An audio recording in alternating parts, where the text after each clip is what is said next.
제일 중요한 거, 콧물을 어떻게 없애나요? 라고 하는데 요거 질문부터 잘못됐어요. 콧물을 어떻게 없애나요? 라고 아니고 콧물이 어떻게 많이 항상 나올 수 있도록 라고 하셔야 돼요. 그러면 당연히 생활적인 것도 중요하겠죠. 당장 콧물이 너무 많이 흘러서 힘든다고 하시는 분들은 하시는 거예요. 생각보다 효과가 좋아요.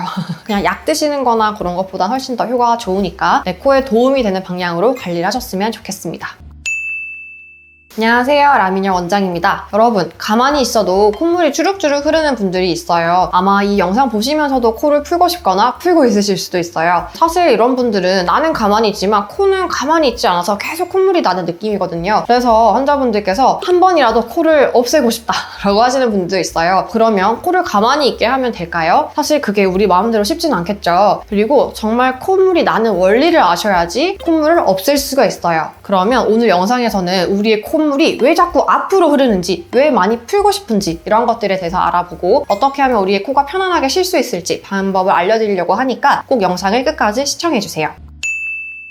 당연히 그러면 콧물이 왜 생기냐부터 알아야 될 것 같아요. 콧물이 뭘까요? 사실 한 번도 생각해 보신 적 없는 분들 많을 거예요. 콧물을 그냥 없애야 된다고 생각하실 수 있는데 사실은 콧물은 많은 게 좋아요. 제가 쉽게 말씀드리면 콧물은 두 가지 역할이 있어요. 첫 번째가 폐가 편안하게 호흡할 수 있도록 해주고요. 두 번째가 방어하는 역할이에요. 폐에는 촉촉한 공기가 들어가야 돼요. 촉촉한 공기가 들어가려면 코에 있는 콧물이 촉촉하게 만들어줘야 돼요. 더 쉽게 말씀드리면 코에 분무기가 있다 생각하시면 돼요. 그 분무기에 나오는 물이 바로 콧물고요. 하루에 성인 기준으로 나오는 콧물은 1.8리터나 돼요. 페트병 하나만큼 많죠. 그래서 이렇게 많은 콧물이 두 번째 방어할 수 있는 역할을 해요. 우리가 숨을 쉴 때 바깥에 안 좋은 공기들 많잖아요. 미세먼지도 있고 매연도 있고 바이러스, 쇳가루, 안 좋은 입자들이 되게 많은데 그런 입자들이 바로 몸으로 들어가게 되면 바로 폐에 탁 들어가게 되겠죠. 그럼 당연히 안 되니까 그걸 걸러주는 1차적인 곳이 바로 콧물이에요. 그래서 콧물이 많으면 많을수록 우리 몸은 훨씬 더 방어가 잘 되기 때문에 감기에도 잘 안 걸리게 되고 훨씬 더 건강하게 생활할 수 있겠죠. 그래서 내가 남들보다 콧물이 더 많거나 갑자기 콧물이 줄줄줄 나온다라고 생각하셔요. 그래서 평소에는 가만히 있다가 갑자기 확 나온다 생각하시는데 그게 사실 아닙니다. 콧물은 항상 분비되고 있어요. 점막이 있으면 항상 콧물이 흐르고 있다라고 생각을 하시면 돼요. 그래서 그 흐르는 콧물이 항상 목 뒤로 넘어가고 있고요. 그러니까 콧물이 갑자기 확 나오는 이유를 알아봐야 돼요. 갑자기 왜 나올까요? 이게 바로 비염인데요. 비염에는 사실 엄청 많은 증상이 있어요. 30가지 넘는 엄청 많은 증상이 있지만 그중에서 콧물만 다뤄보자면 갑자기 콧물이 주르륵 나오는 이유는 뭐냐 하면 점막이에요. 점막에 콧물이 많아야 되는데 점막의 기능이 많이 떨어지게 되면서 콧물이 잘 안 나니까 평소에 말라 있어요. 그러다가 갑자기 안 좋은 공기가 들어오게 돼요. 예를 들면 건조한 공기일 수도 있고요. 아니면 먼지가 많거나 꽃가루 그런 것들이 들어왔을 때 콧물이 평소에 말라 있다가 막아내려고 갑자기 확 내버리거든요. 그래서 환자분들이 갑자기 콧물이 쭈르륵 나는 기분이 드는 거예요. 원래 항상 점막에 콧물이 돌고 있어야 돼요. 그런데 비염 환자분들은 점막이 말라 있어요. 아무것도 없는 점막에 갑자기 안 좋은 공기, 먼지가 들어왔다고 쳐요. 그러면 딱 자극이 되겠죠. 자극이 되고 바로 몸 안으로 들어가게 되겠죠. 그러면 안 되니까 콧물을 그제서야 주르륵 내버리는 거예요.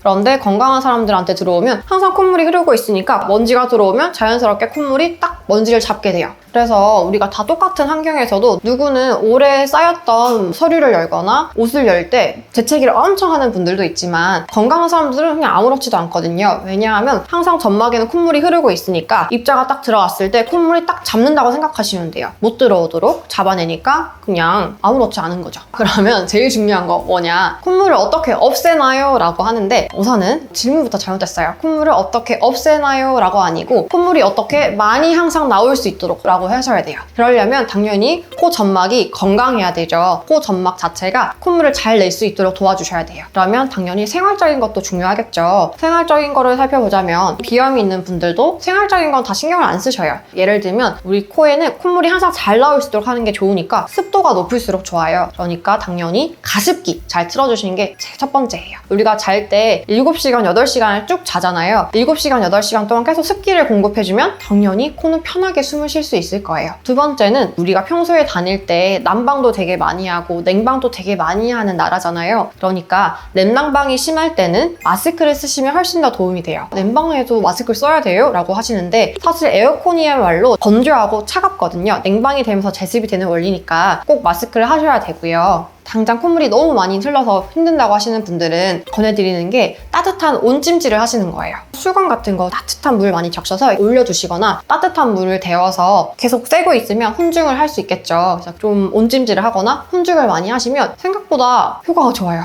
그냥 약 드시는 거나 그런 것보다 훨씬 더 효과가 좋으니까 권유를 해드려요. 그래서 환자분들께서 콧물이 많으니까 나는 남들보다 코가 많이 부어있겠다라고 생각을 하시는데 사실 그것도 틀린 내용입니다. 코가 부어있지 않고요. 근데 저희 한의원에 전국에서 찾아오시고 전 세계에서도 찾아오시는데 99% 정도 환자분들은 점막이 기능이 많이 떨어져 있어요. 그러니까 절대 헷갈리시지 마시고 진짜 내 코 점막이 어떤 상태인지를 아셔야 돼요. 그래서 점막 자체가 많이 기능이 떨어지고 많이 말라있을 때는 근본적인 치료도 분명히 존재를 하니까 내 코에 도움이 되는 방향으로 관리를 하셨으면 좋겠습니다. 그때까지 라민영 원장이었습니다. 감사합니다.